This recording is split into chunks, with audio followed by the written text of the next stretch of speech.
여러분 2022년 12월 강릉에서 벌어진 차량 급발진 의심 사고 기억을 하실 겁니다. 68세 여성이 운전하는 SUV 차량 티볼리였는데요. 12살 손자를 학원에서 집으로 데려다 주는 길이었습니다. 근데 차가 갑자기 속력을 내기 시작하더니 영화의 한 장면처럼 거의 날아가는 수준에 이릅니다. 이렇게 한 600m를 달리다가 결국 수로로 추락한 뒤에 멈춰 서는데요. 이 사고로 12살 도연이는 숨졌습니다. 그리고 도연이 할머니는 형사 입건이 됐는데 우여곡절 끝에 지난해 무혐의 처분을 받았죠. 남은 것은 제조사를 상대로 한 손해배상 소송이었습니다. 유족은 차량에 결함이 있었다. 다시 말해서 급발진을 인정해달라 이렇게 주장했는데 어제 1심 판결은 급발진이 아니다. 페달 오조작이다. 이렇게 결론이 났습니다. 어제 판결 후에 다시 갑론을박이 벌어진 강릉 급발진 의심 사고 지금부터 짚어보죠. 먼저 고 이도현 군의 아버지 이상훈 씨 연결돼 있습니다. 아버님 나와 계세요. 네, 안녕하세요. 도현이 아빠 이상훈입니다. 예, 그때 그 사고 현장을 뭐 기억하시는 분도 계시겠지만 그 후로도 급발진 사고, 의심 사고가 여러 건이 있었기 때문에 기억하지 못하는 분도 계셔서요. 혹시 네. 그 당시의 영상과 그 블랙박스를 다시 한번 들어도 괜찮으시겠습니까? 네, 괜찮습니다. 예, 그럼 한번 그 당시 사고 현장을 잠깐 좀 여러분들께 보여드리겠습니다. 이게 안 돼! 도연아! 도연아! 도연아! 도연아! 자, 차가 달리기 시작하고요. 이렇게 600m를 질주합니다. 그리고는 거의 영화 속 한 장면처럼 날아올라서 수로에 추락을 한 뒤 멈춰서는 이 장면, 이제 많이들 보셨기 때문에 기억을 하실 거예요. 할머님은 무혐의 판결을 지난해에 받으셨습니다만 어제 나온 이 손해배상 소송에서는 제조사가 이겼습니다. 어제 판결 받아든 심경이 어떠십니까? 참담하고 울분을 토할 수밖에 없는데, 1심 판결이 끝이 아닌 시작이라고 생각합니다. 처음 소송을 제기할 때부터 대법원까지 간다는 생각으로 시작을 했으니까요. 음. 다만, 이번 재판의 판결은 법에 외피를 썼을지 모르지만 정의의 본질에는 도달하지 못했다고 생각합니다.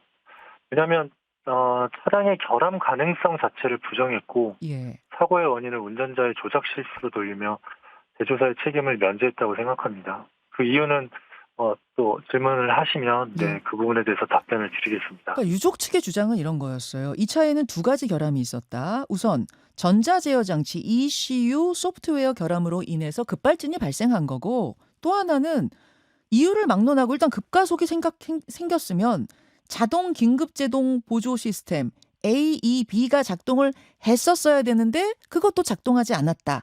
따라서 이것은 차량 결함이다. 이렇게 주장하신 거죠? 네, 맞습니다. 예. 그런데 두 가지 주장이 모두 기각된 겁니까? 네. 저희가 주장하고 증명했던 모든 내용을 기각했는데 참 소환 못지한 일이라고 생각해요. 음. 왜냐하면 이 사건을 분석할 때 두 가지 시점으로 나누어서 볼 수 있는데, 예예. 첫 번째는 처음 굉음이 발생한 시점부터 1차 모닝 차량을 충돌했을 때, 예. 그리고 두 번째는 모닝 차량 충돌 이후에 EDR이 기록된 마지막 사고 시점까지로 나누어 볼 수 있습니다. 음. 이 사건의 본질은 큰 굉음이 왜 발생했는지입니다. 즉 급발진이 왜 일어났는지가 가장 중요한 사항으로 볼 수 있는데, 예. 그 큰 굉음이 난 시점에서 머플러에서 다량의 액체 분출과 흰 연기가 동시에 발생했다는 영상 증거가 있고, 음흠.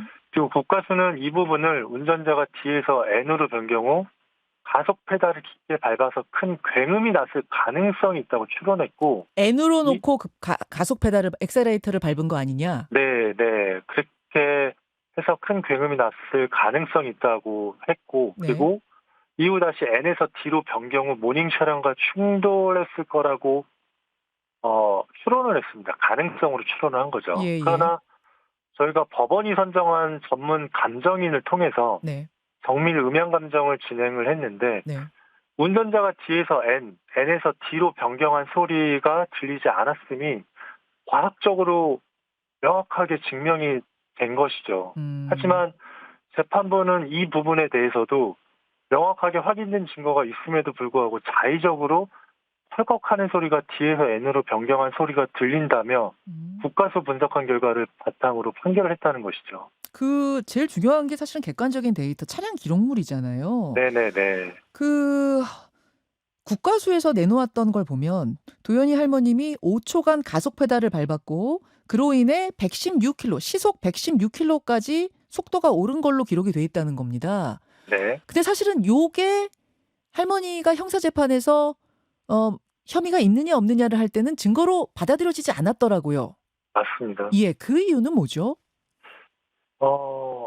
가속 페달 변이량을 보면 5초 동안 110km에서 풀악셀로 밟았다라고 한다면 네. 상식적으로 그 속도 변화가 더 EDR에 기록된 마지막 116km보다 훨씬 더 증가한다는 게 상식적인 판단인 거죠. EDR에서는 110에서 116km, 즉 6km뿐이 증가하지 않았다는 사실 자체가 아마 EDR의 기록을 신뢰할 수 없다라고 검찰과 경찰 모두 판단한 것이 아닌가 생각이 됩니다. 여러분 이런 겁니다. 그러니까 EDR이라는 기록에는 다 뭐가 남아 있을 텐데 그걸 국과수가 보니까 할머님이 5초 동안 가속 페달을 밟았고 그로 인해서 116km 시속 116km까지 속도가 오르더라. 그럼 할머니 가속 페달 밟은 거잖아요. 근데 생각해 보세요. 지금 화면도 보셨지만 저렇게 풀악셀로 가속 페달을 밟았다 치면 시속 116밖에 안 오르겠느냐. 더 올랐을 거다. 또 600m를 달렸는데. 따라서 이 EDR 이거 못 믿는 거 아니야? 해가지고 할머니 재판에서는 이게 증거로 인정이 안 됐죠, 아버님?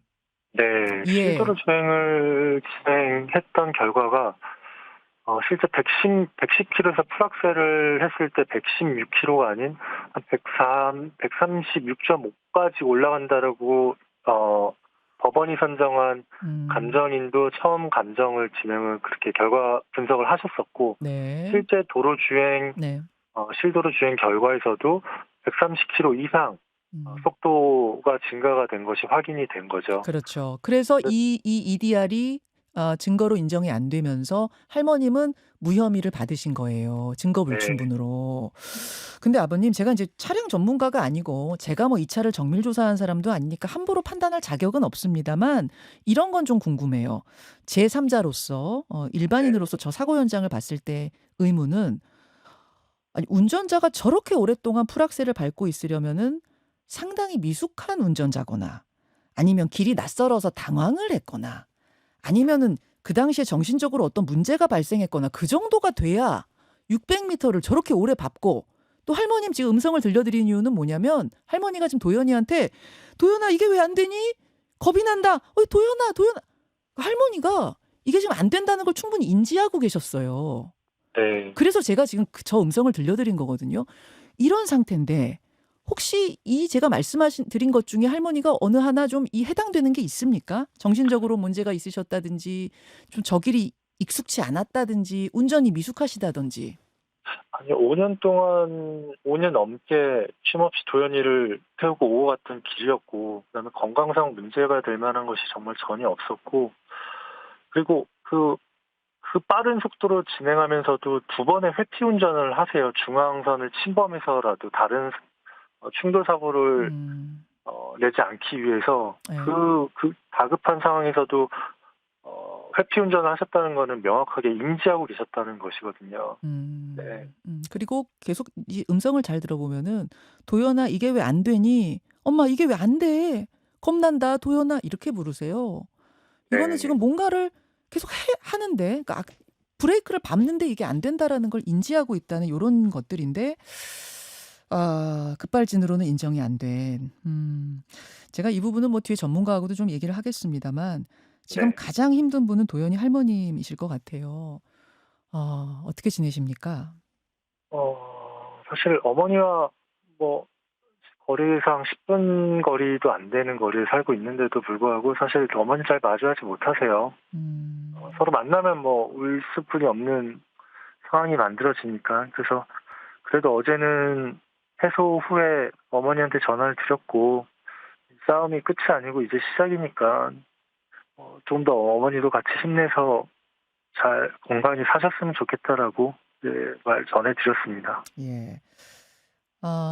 또다시 법정 싸움이 좀 길게 시작이 될 것 같은데 사실은 차량 결함에 의한 급발진이 대법원에서 인정받은 판례가 없죠. 있습니까? 아니요. 하나도 없는 것으로 알고 있습니다. 그렇죠. 지금 가장 바라시는 것, 특히 이 재판을 오래 진행하면서 느꼈던 점이 있다면 어떤 게 있을까요?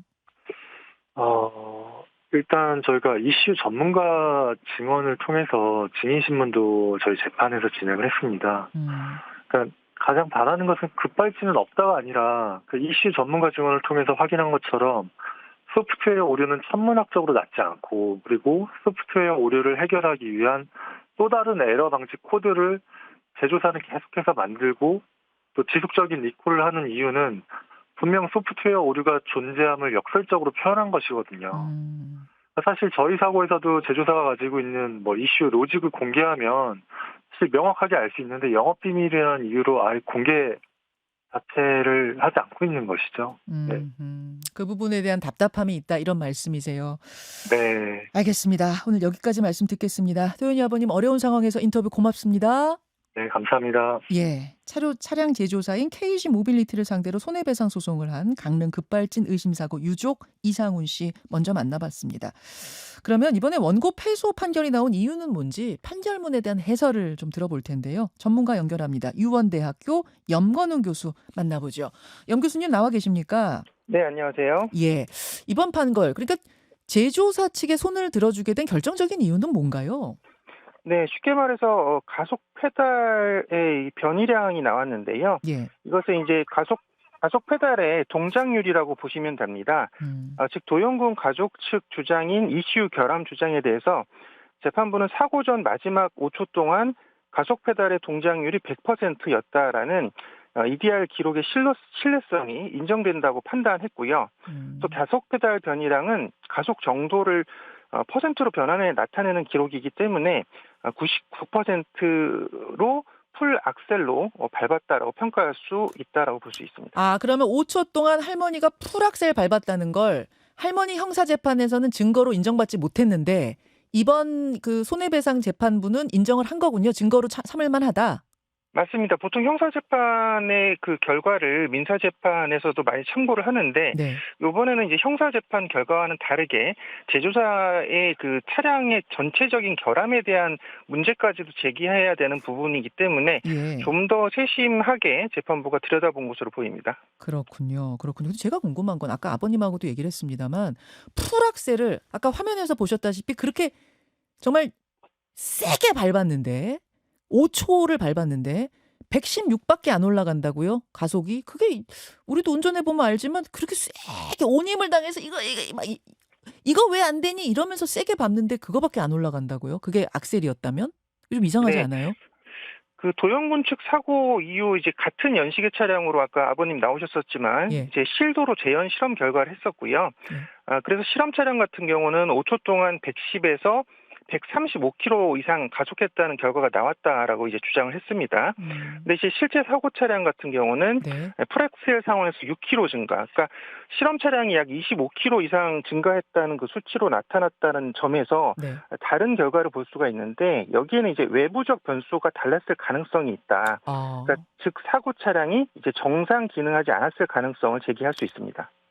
제조사 결함이 아니라 그 특정 차량, 그 할머니가 운전하신 그 차량이 고장이 났거나 그 차량이 뭐 오래돼서 노후됐거나 이런 여러 가지 외부 다른 요건이 있었을 수 있다.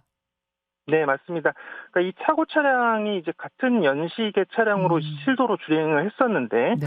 EDR 기록상의 속도의 차이가 시속 8에서 14km로 크지 않다라고 재판부가 이야기를 합니다. 그래서 여기에 어떤 변수였냐면, 그러니까 모닝 차량과 추돌이 있었는데 네. 이것이 이제 티볼리 차량 성능에 영향을 미쳤을 가능성이 있다라는 거죠. 그러니까 실제 상황을 재현한 이제 실험상의 한계 등을 고려하면 원고들의 주장을 받아들일 수 없다라고 또 덧붙였는데, 그러니까 모닝 차량과의 추돌이 외부적 변수로 작용했고 네. 이런 차량 기능이 정상 작동하지 않았다라고 볼 수 있는 것입니다. 이게 속도를 내기 시작하면서 한번 앞에 달려가던 모닝하고 충돌을 해요. 그때 이 차가 그러니까 뭔가 기능 오류가 생기면서 혹은 어떤 외부적인 요인이 생기면서 이 풀악셀을 밟는데도 그거밖에 안 오른 거 아니겠느냐. 따라서 급발진은 아니다 이런 얘기인 거예요. 네, 맞습니다. 재판부 해석은. 알겠습니다. 그러니까 앞에서 아버님의 해석과 지금 교수님이 해설해 주시는 게 완전 다른 이야기인데 교수님은 어떻게 보세요? 이게 좀 이게 객관적으로 보실 때? 음. 일단은 여기에 이제 뭐 브레이크 등이 켜졌다라는 주장도 하셨었는데요. 이것도 받아들여지지 않았거든요. 네네. 왜냐하면 최종 충돌 시점까지 브레이크 등이 들어오지 않았다. 이게 이제 급발진 사고에서도 결정적 증거로 많이 작용을 하고 있는데, 맞습니다. 네, 이 사고 차량을 비추는 이제 다른 차량 블랙박스랑 또 동선상의 CCTV를 분석했을 때 이 티볼리 차량은 브레이크 등이 들어오지 않았다라고 판단을 한 것이거든요. 음. 그러니까 거기 이제 미등은 들어온 상태였기 때문에 미등과 이제 브레이크 등을 헷갈렸을 가능성, 음흠. 실제로 여러 가지 분석을 통해서는 브레이크 등이 들어왔지 않았다라고 이제 판단한 음. 것으로 이제 보입니다. 그렇군요. 이게 제조사의 결함으로 인한 급발진을 주장했던 모든 소송이 단 한 번도 이긴 적이 없습니다. 그러다 보니까 이 의심을 품는 많은 분들은 이게 제조사에서 입증하는 책임으로 뭔가 좀 제도를 바꿔야 하는 건 아니냐?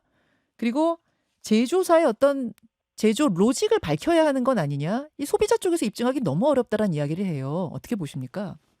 네, 뭐 저도 공감하는 바고요. 이 도영군 사망 사고는 안타깝지만 이제 즉각 2심 항소를 하신다고 하셨잖아요. 근데 이제 예예. 결과는 좀 바뀌지 않을 것이라고 저는 개인적으로는 좀 예상을 하고 있습니다. 왜냐하면 어. 뭐 블랙박스에 녹음된 그런 음성과 차량의 급발진의 굉음 이런 것들을 또 증거로 이제 제출하셨었는데, 네. 여기 아까 아버님 말씀대로 뭐 N에서 D로 조작했다가 D에서 N으로 됐다 이런 것들을 법원에서 또 이제 그 조작이 분명히 그 기어 조작이 있었다라고 이제 밝혔었는데, 음. 거기에 뭐 그 이제 직전에 뭔가 철컥하는 듯한 다소 상이한 음향이 들린다. 그러니까 이것을 음. 이제 기어 변속을 했다라고 지금 재판부에서는 또 증거로 또 활용을 네. 했거든요. 20초 그래서 남았습니다. 네, 그러니까 이런 결과적으로 이번 사건은 이슈 결함으로 차량이 급발진했다라는 그런 주장들이나 증거들이 네. 경찰과 국가수 분석 등을 통해서 모두 조각되고 있다. 음. 그러니까 음. 차량 결함이 아니고 운전자의 부주의다라는 그런 1심 재판부의 판결문에 어떤 흠결이 없다라고 판단을 2심에서 다시 한다라고 하면 어. 1심과 동일한 판정으로 이제 판단으로 갈 가능성이 예. 높다라고 보여지는데, 왜냐하면요, 지금 죄송합니다. 교수님. 일단은 여기까지 네, 좀 마무리하고요. 유튜브로 조금 더 이어가죠. 고맙습니다. 네, 예. 자, 예. 라디오 청취자들하고는 인사 나눴는데요. 교수님이 한참 말씀하시는 중에 생방송 시간이 다 돼서 그렇게 끊기에는 뒷이야기가 결론이 너무 안 난 느낌이어서요. 제가 유튜브로 조금만 더 답변을 듣고 싶어 교수님께 양해를 구했습니다. 염 교수님 나와 계시죠? 예, 나와 예. 있습니다. 아유 고맙습니다. 마지막 말씀을 하시는 중에 생방송 시간이 다 돼서 죄송합니다. 괜찮습니다. 네. 그러니까 교수님 그 마지막에 말씀 제 질문은 사실 뭐였냐면은 앞으로 네. 좀 요런 것들이 개선돼야 될 부분은 없겠는가. 왜냐하면 재판 음, 과정에서 소비자가 네. 분명히 급발진인 것 같은데 뭔가 어떻게 입증을 할 방법도 없고 음, 계속 제조사에서는 방어만 하는 쪽으로 재판이 진행하다 보니 사실은 방어하는 쪽이 훨씬 더 좀 편하지 않냐. 그래서 판판이 네. 소비자들이 지는 거 아니야. 요런 댓글이 지금 되게 많이 들어와요. 네네. 그래서 물론 제 말씀은 제조사가 무조건 틀렸다, 잘못했다, 항상 죄다 이런 얘기는 아니지만 조금 더 합리적으로 재판이 진행될 방법은 없겠는가? 어떻게 보십니까? 네. 이제 우리나라의 제조물 책임법은 이미 도입돼 있거든요. 예. 다만 도영군 가족이 주장한 것은 이제 제조물 책임법을 개정해서 차량 제조사에서 이 사고가 났을 때 사고 원인을 파악하게 해달라라는 음. 그런 부분을 주장하는 것이고, 네. 그러니까 이게 왜냐하면 차량과 같이 이제 고도화된 이런 기계 같은 경우는 이 사고 차량의 운전자라든지 또 피해자 쪽에서 이런 그 차량의 결함을 파악하고 사고 원인을 파악하기는 굉장히 어려운 부분이 그렇죠. 있거든요. 예. 그래서 이런 것들에 대해서 오히려 차량 제조사가 책임을 지고 원인을 파악하는 것이 낫지 않냐라는 그런 취지의 개정이 이루어졌으면 좋겠다라고 얘기를 하는 건데, 음. 저도 뭐 충분히 공감하는 바이고, 다만 이제 이게 2023년에 이미 그런 그 개정에 대한 논의가 공정거래위원회를 포함한 그런 네. 관계부처에서 논의가 됐었거든요. 네네. 근데 이제 공정거래위원회를 포함한 그 관계부처 쪽에서 반대하는 이유는, 네. 이렇게 되면 차량 제조사 쪽에 부담이 가중되고 이것이 차량 원가의 뭐 가격 상승으로 이어진다든지 뭐 어. 이런 부분이 작용할 수 있다. 그래서 아직은 음. 시기상조이고, 그리고 해외 여러 나라를 봐도 입법례들이 지금 존재하지 않는다. 뭐 이런 것들을 이제 주장하고 있었습니다. 근데 이제 반대로 지금 우리가 거꾸로 입법례를 만들면 되는 것이 아니냐라는 음흠. 그런 주장들이 있었고, 또 그다음에 또 이렇게 만약에 차량 제조사가 오히려 원인을 파악하는 것이 더 깔끔하고 또 빠르지 않냐, 이런 그쵸. 주장이 있을 수밖에 없는 거죠. 예, 예. 그래서 그럼 논란도 좀 덜 일어날 테고 제조사가 문제가 없다면은 좀 쉽게 더 털어버릴 수도 있는 거잖아요. 예. 그렇죠. 훨씬 더 예예. 쉽게 털을 수가 있는 거죠. 이게 예예. 오히려 그 지금 뭐 피해자라든지 차량 운전자가 이 사항을 입증하고 뭐 법적 소송을 하고 이런 여러 가지 사회적인 어떤 기회비용이 드는 것보단 네. 차라리 제조사가 차량에 대해서 가장 잘 알잖아요. 그럼요. 그렇기 때문에 이 부분을 조사하고 원인 파악을 하면 음. 오히려 지금 앞으로 또 발생할 이런 급발진 의심 사고에 대해서 뭐 예를 들어 지금 이번 그 도영군 사고 같이 1심 판결에 대해서 뭐 이제 여기 인정을 하는 부분들도 있겠지만 다른 분들 입장에서 또 역시 또 제조사 편을 들어줬구나, 이런 또 생각을 갖는 부분들도 분명히 있을 거란 말이에요. 네네. 그러니까 이런 부분에 대한 어떤 의혹을 해소하기 위해서도 네. 이런 제조물 책임법 개정이 필요하고, 그러면 이제 제조물 책임법에 이제 이런 그 급발진 추정 사고의 원인을 파악할 이제 의무가 제조사들에 생기기 때문에 여기에 추가적으로 이제 페달 블랙박스를 자연스럽게 의무화할 가능성도 높아지는 거예요. 지금 저희 청취자 육포 가디언님 외에 많은 분들이 그 아이디어를 써주고 계시는데, 네. 솔직히 이런 사고 나고 나면 밟았다는 사람, 페달 밟았다는 사람 한 명도 없어요. 다 급발진이라고 주장해요. 그럼 제조사 측에서도 억울한 일이 그중엔 있을 수도 있는 것이고, 또 반대로 진짜 나는 가속 페달 안 밟고 브레이크 밟았는데 급발진이요 했는데 이걸 입증할 방법이 없어서 답답한 소비자도 있을 수 있으니, 그 가속 페달, 악셀레이터 있는 거기에다가 조그마한 가속 페달 블랙박스를 부착하면 어떻겠느냐. 요 아이디어가 꽤 올라오거든요. 이게 결국은 지금 청취자 의견이 맞습니다. 페달 블랙박스가 어떤 해결책이 될 가능성이 되게 높아요. 근데 이게 자비로 이제 부착을 하게 되면 또 상당한 비용이 들고, 또 얼마나 들어요? 어떤 그거 얼마나? 뭐 지금 최근에 보면 뭐 싼 건 한 10만 원짜리도 있고요. 뭐 비싼 건 한 30만 원짜리도 있고 한데, 그렇군요. 예.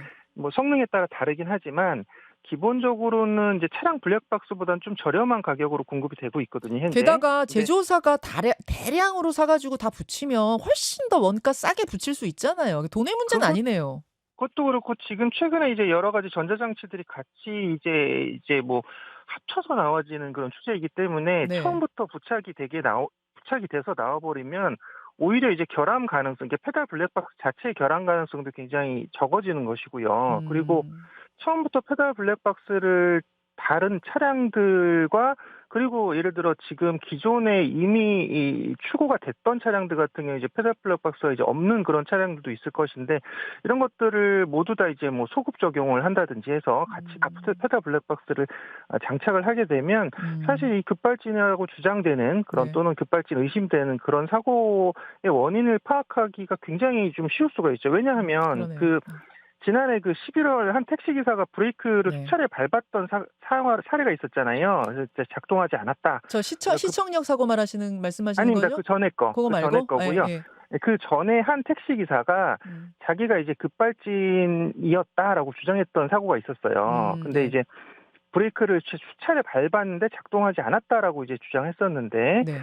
그런데 이제 경찰에서 이 내용을 페달 블랙박스를 분석했던 결과 가속 페달을 6번 밟았고 마지막 7번째 가속 페달은 충돌할 때까지 계속 밟고 있었거든요.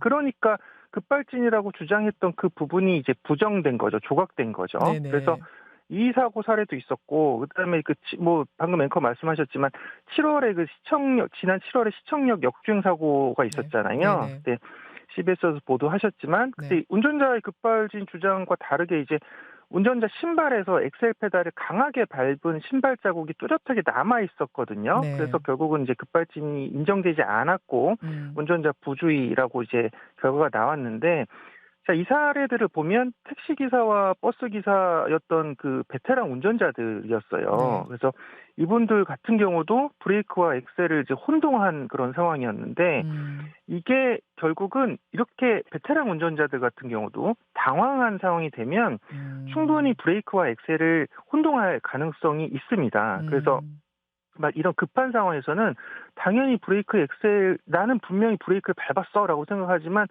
그 브레이크 밟는 힘만큼 엑셀을 밟을 수가 있는 거거든요. 그러니까 아까 도용군 사고에서도 뭐 99% 정도의 풀 악셀을 밟았다라는 그런 결과를 법원에서 인정한 것으로 본 것 같이 네.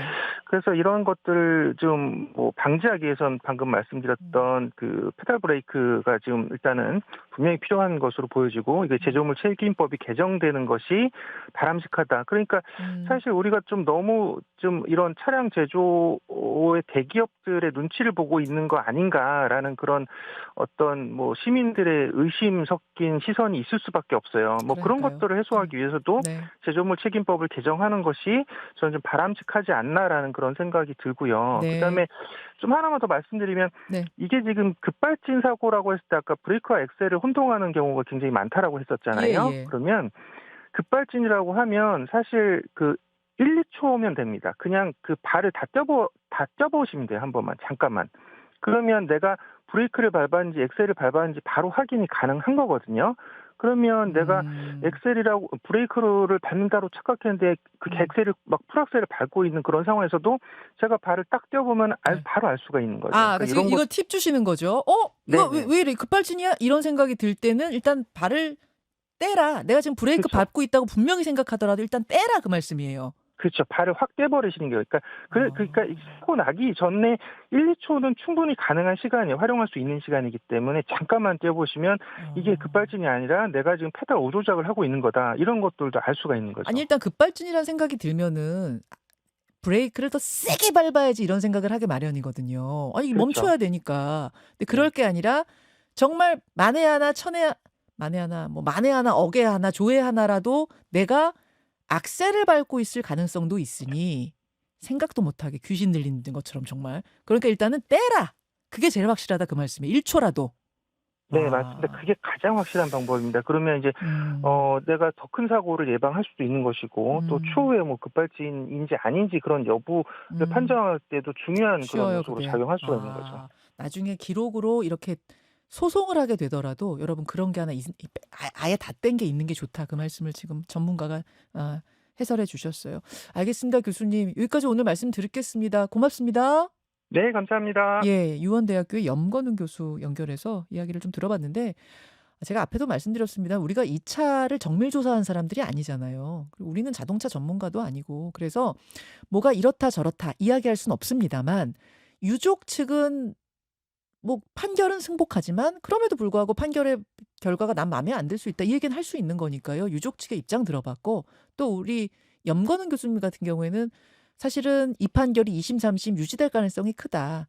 판결 부분에 대해서도 좀 인정할 수밖에 없는 부분에 대해 설명을 해주셨어요. 사실상 양측의 이야기를 다 들은 건데 제 생각은 그래요. 제 생각은 제조사가 억울하지 않기 위해서라도 소비자가 억울하지 않기 위해서라도 그리고 이렇게 이런 일 생길 때마다 도대체 밟았는지 안 밟았는지 당시 찍어놓은 사진 한 장도 없이 이렇게 공방을 벌이는 수년간의 시간을 보내지 않기 위해서라도 페달 블랙박스 우리가 붙이면 30만 원이지만 제조사가 애초에 붙여서 나오면 원가를 확 줄일 수도 있는 그거를 좀 설치하면 어떻겠냐. 그 화질 엄청 좋지 않아도 될 것 같거든요.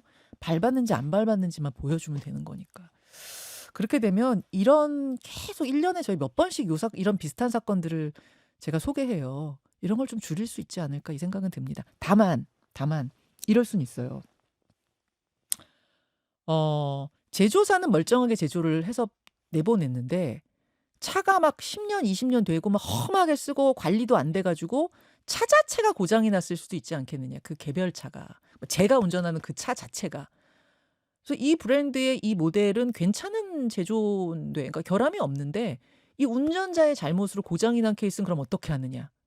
요런 게 또 이제 제조사 입장에서는 헷갈리겠죠. 그래서 어쩌면 페달 블랙박스를 안 붙이고 있는 걸 수도 있겠다는 생각은 들어요.